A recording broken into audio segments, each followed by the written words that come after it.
पापा, आप बिल्कुल भी चिंता मत कीजिए। आज से आपके बदले मैं दुकान पर बैठूंगी।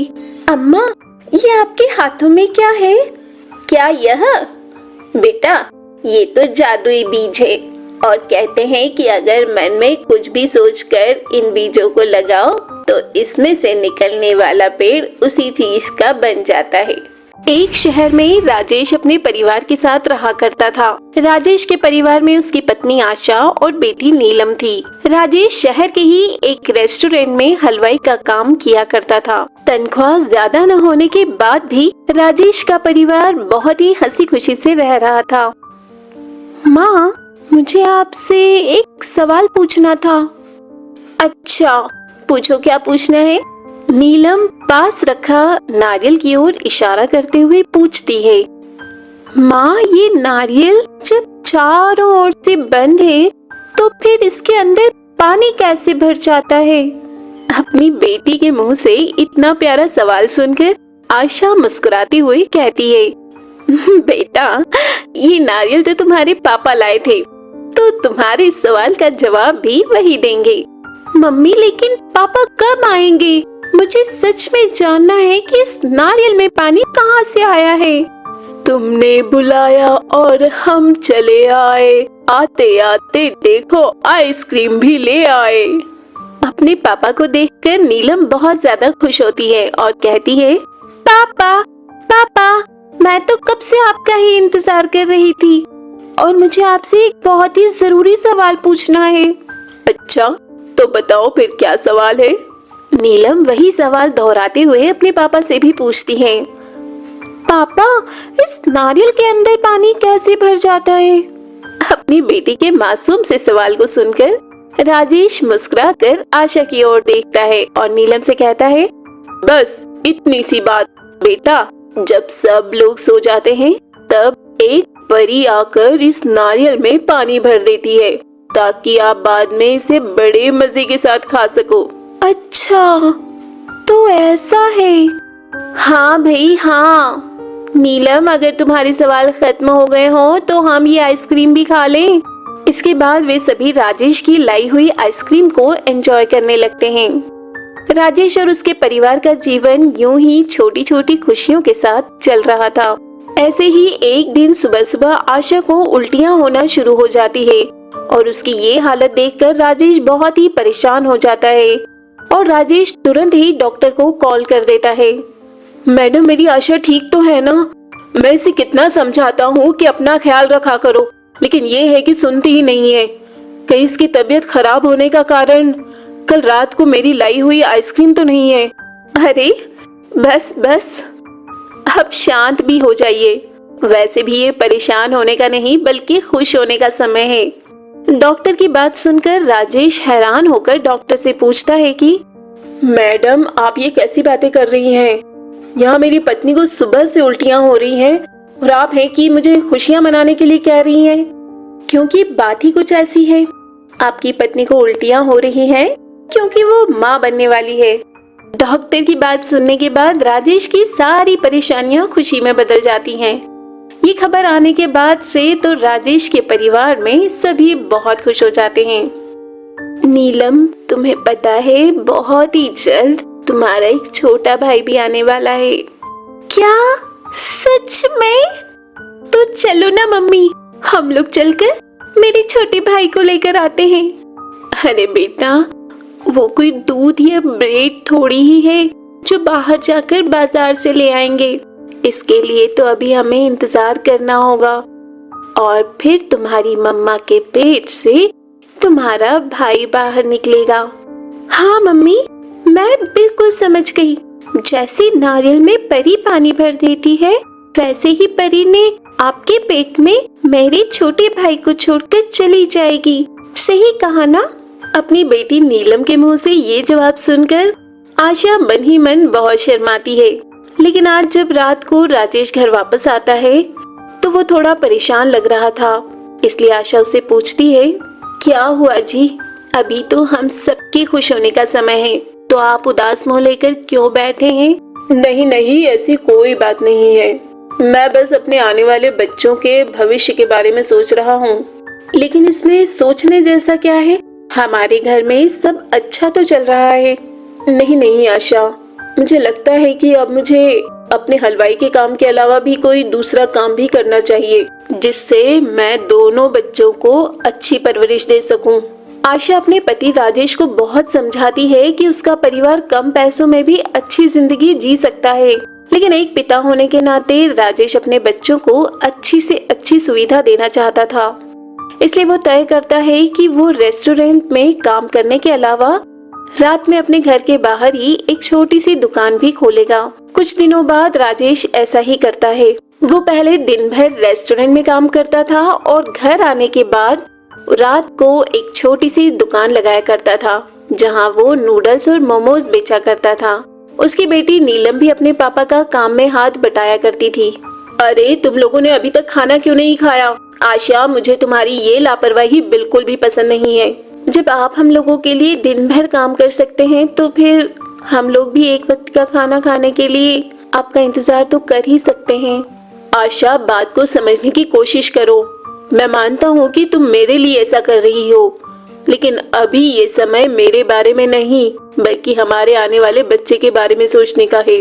पापा, वैसे मेरा छोटा भाई कब आएगा?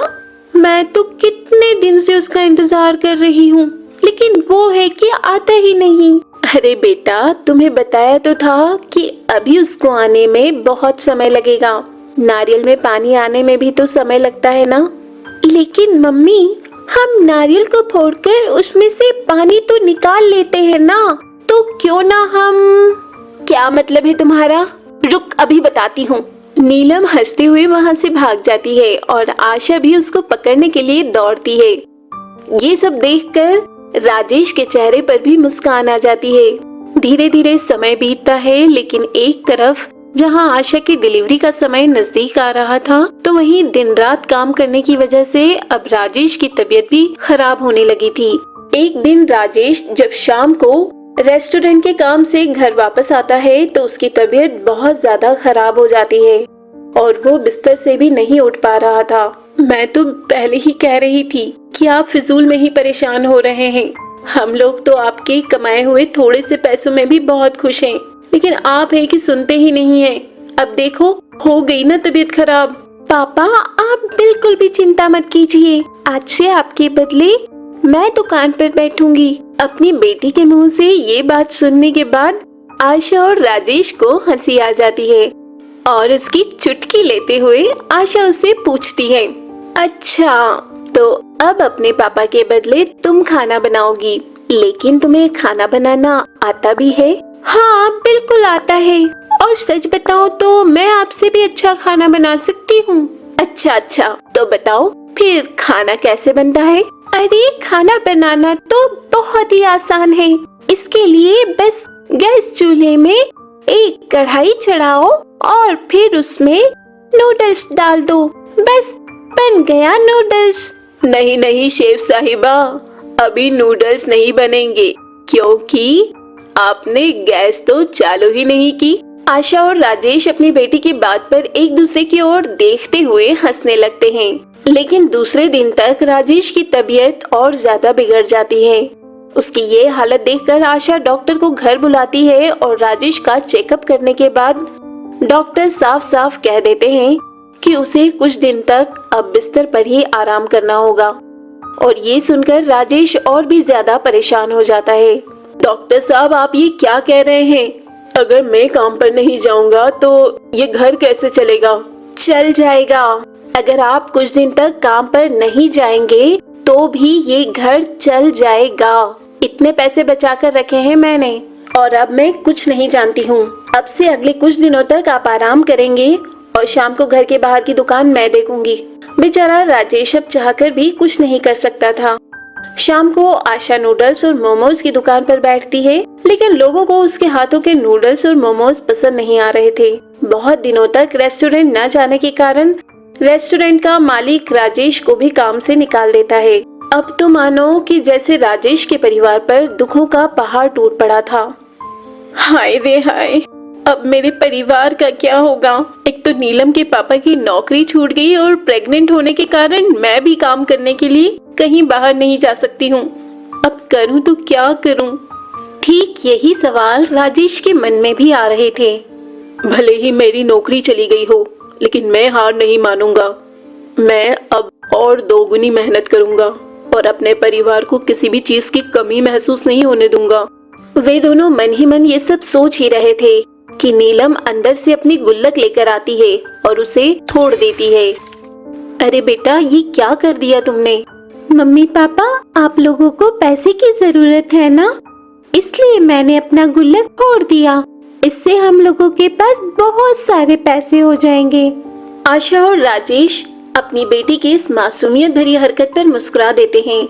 अगले दिन आशा सब्जी लेने के लिए नीलम के साथ बाजार जाती है और जब वो सब्जी के ठेले पर सब्जी ले रही होती है तो आशा गौर करती है कि नीलम एक तरफ लगातार देखे जा रही थी और जब आशा भी उस साइड देखती है तो उसे पता चलता है कि नीलम आइसक्रीम के ठेले की ओर देख रही थी, जहां बहुत सारे बच्चे अलग अलग तरह की आइसक्रीम खा रहे थे। आशा तुरंत समझ जाती है कि उसकी बेटी नीलम का भी आइसक्रीम खाने का मन है, लेकिन पैसों की कमी के चलते वो उसे आइसक्रीम लेने के लिए नहीं कहती है। आशा जब अपने पर्स में देखती है तो उसके पास भी पैसे नहीं बचे थे जिससे वो नीलम को आइसक्रीम दिला सके। इसलिए नीलम और आशा दोनों ही एक दूसरे से बिना कुछ कहे घर की ओर जाने लगते हैं। ये कितने दुर्भाग्य की बात है कि मैं आज अपनी बेटी को आइसक्रीम तक नहीं दिला पा रही हूँ। और यही सब सोचते हुए आशा अपने घर पहुँच जाती है और शाम को जब वो अपने नूडल्स और मोमोज की दुकान लगाकर बैठी होती है तो एक बुजुर्ग अंधी भिखारन उसके पास आती है। कुछ खाने को दे दे बेटा, तेरा एहसान होगा। अब मेरे पास तो ये मोमोज और नूडल्स ही है अम्मा, अगर ये खाना है तो बताओ। मुझे सी भिखारन को तो तू जो दे देगी मुझे तो सब ही कबूल है बेटा। आशा उस भिखारन के लिए एक प्लेट लगाकर नीलम को उन्हें देने के लिए कहती है। ये लीजिए अम्मा, आपके लिए गर्मा गर्म मोमोज। अरे लेकिन आप तो देख नहीं सकती हैं, तो फिर आप ये खाएंगी कैसे? रुकिए, मैं आपको अपने हाथों से खिलाती हूँ। अपनी बेटी में इतने अच्छे संस्कार देखकर आशा को बहुत ही ज्यादा खुशी होती है। साथ ही साथ वो अम्मा भी नीलम के इस स्वभाव से बहुत खुश होती है। अम्मा, मोमोज कैसा लगा? बहुत ही स्वादिष्ट है बेटा, और तू अपने हाथों से खिला रही है तो और भी ज्यादा स्वादिष्ट लग रहा है। ठीक है बेटा, अब मैं चलती हूँ। तूने मुझे खाना खिलाया, इसके लिए तुझे बहुत बहुत धन्यवाद। लेकिन मेरी एक गुजारिश और है कि तू इन सब चीजों के अलावा दाल चावल और सब्जी रोटी जैसी चीजें भी बनाया कर। वो बूढ़ी औरत जैसे ही जाने लगती है कि तभी नीलम उससे पूछती है, अम्मा, ये आपके हाथों में क्या है? क्या यह? बेटा, ये तो जादुई बीज है और कहते हैं कि अगर मन में कुछ भी सोचकर इन बीजों को लगाओ तो इसमें से निकलने वाला पेड़ उसी चीज का बन जाता है। क्यों बच्चों को बेवकूफ बना रही हो अम्मा? ऐसा कुछ नहीं होता है। हाँ बेटा, होता तो कुछ नहीं है, लेकिन बेटी अगर फिर भी तुझे इसमें जरा सा भी यकीन हो तो इसे अपने घर में लगा देना। अब मैं चलती हूँ। नीलम को वो जादुई बीज देकर वो अंधी भिखारन वहाँ से चली जाती है। वैसे कुछ भी हो, लेकिन अम्मा आइडिया बहुत अच्छा दे गई हैं। अब मैं कल से नूडल्स और मोमोज की जगह कुछ देसी खाना बनाकर बेचा करूंगी। उस बूढ़ी औरत के दिए हुए जादुई बीज पर आशा को जरा भी यकीन नहीं था, लेकिन नीलम अपने कमरे में बैठकर उस जादुई बीज को देखते हुए रात भर कुछ सोचती रहती है और सुबह सुबह उस बीज को लगा देती है। आज शाम को आशा नूडल्स और मोमोज न लगाकर उस बूढ़ी अम्मा के कहे अनुसार छोले कुलचे और पराठे जैसे देसी आइटम्स का स्टॉल लगाती है, जिससे उसकी ग्राहकी और भी बढ़ जाती है।